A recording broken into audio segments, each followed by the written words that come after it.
everyone. This is part 2 of lesson 5 in our welcome module. Today, we're going to return to our craft stage work. And as you know, we've been working on combining sentences.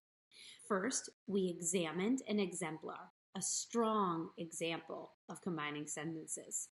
Next, we experimented with it ourselves. Then, we executed the skill. We wrote paragraphs about the essential meaning of the photograph of President Lincoln. Today, we're going to return to that quick write, to the quick write where we rewrote the sentences.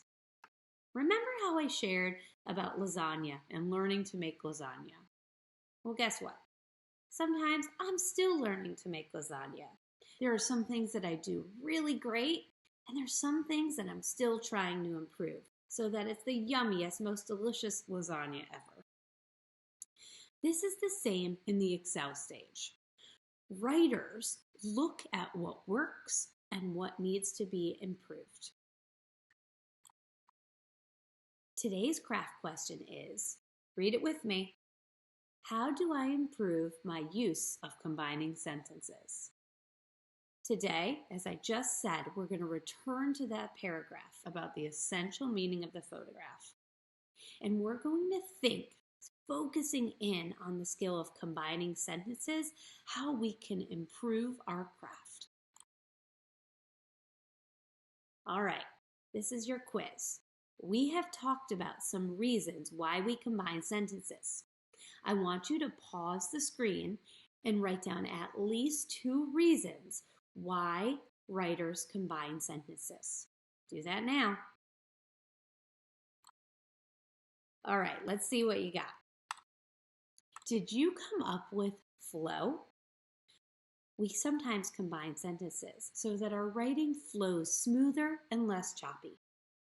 Or maybe you came up with connection. Writers sometimes combine sentences so that they can make connections between ideas clearer so that their reader can understand it. And the third one that we discussed was concision.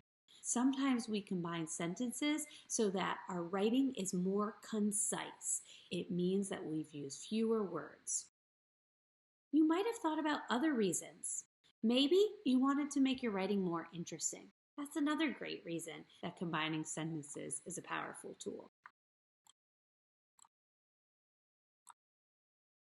So we've talked about ways to combine sentences as well. Here's the second part of your quiz. Can you remember what those ways are? Pause the screen for a moment to think about 2 ways to combine sentences. All right, let's see what you came up with. Using commas to make a list. We learned that sometimes writers take ideas from a few sentences and then add them as a phrase in another sentence, separating the ideas by commas. We also learned that you can use a conjunction. Conjunctions such as and, but, or because are used to join 2 sentences. If you need to, I want you now to take a moment to find your quick write that we did in our previous lesson. Pause the screen to find your quick write.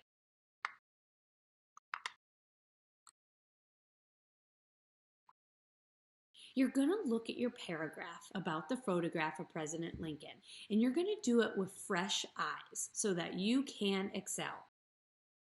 The organization I work for believes that every child is capable of greatness.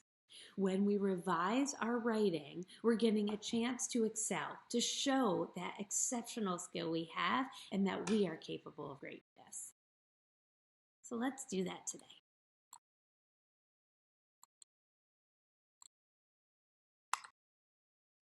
Let's first focus on flow. You're going to pause the video and read your paragraph aloud.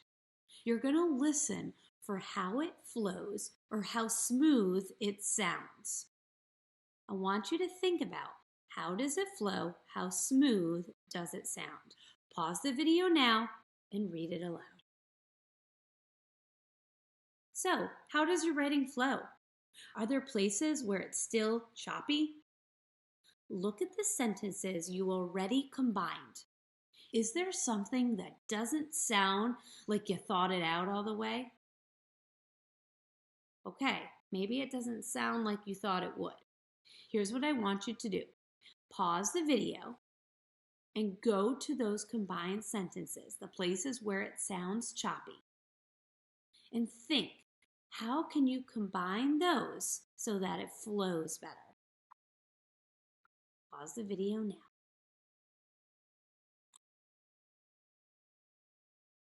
So now we're going to think about what you're trying to communicate. Try to imagine that you're a person at the museum. You're a person that's going to be reading the paragraph that you send them. Are the ideas that you're trying to convey connected?